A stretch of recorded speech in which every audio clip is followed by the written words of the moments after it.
السلام علیکم ورحمۃ اللہ وبرکاتہ۔ کیا آپ لوگ جانتے ہیں کہ حضرت ابوبکر صدیق رضی اللہ عنہ نے مانعین زکوٰۃ سے جہاد کیوں کی تھی؟ جب آپ صلی اللہ علیہ وسلم دنیا سے ظاہری وصال فرما گئے تو بعض لوگوں نے زکوٰۃ دینے سے انکار کر دیا اور کچھ لوگوں نے تو اسلام کے سارے احکام سے ہی منہ موڑ لیا، جس پر حضرت ابوبکر صدیق رضی اللہ عنہ نے ان سے جہاد کا ارادہ کیا۔ اس وقت صحابہ کرام نے آپ سے کہا کہ یہ وقت جہاد کے لیے مناسب نہیں ہے، لیکن پھر بھی آپ نے ان سے جہاد کی اور بعد میں صحابہ کرام نے اس بات کا اعتراف کیا کہ آپ نے جو کیا وہ حق ہے۔ اس جہاد کے نتیجے میں حضرت صدر الافاضل رحمۃ اللہ علیہ فرماتے ہیں، یہاں سے مسلمانوں کو سبق لینا چاہیے کہ ہر حالت میں حق کی حمایت اور ناحق کی مخالفت ضروری ہے، اور جو قوم حق کی حمایت اور ناحق کی مخالفت کرنے میں سستی کرتی ہے تو وہ قوم جلد تباہ ہو جائے گی۔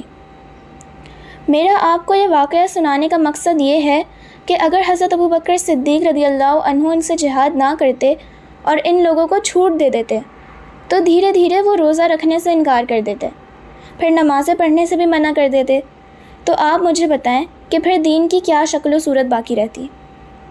آج ہمارے معاشرے میں کیا کچھ نہیں ہو رہا، معصوموں پر ظلم، والدین کی نافرمانی، فیمنزم یہاں پایا جاتا ہے، LGBTQ یہاں پایا جاتا ہے، اور بھی بہت کچھ۔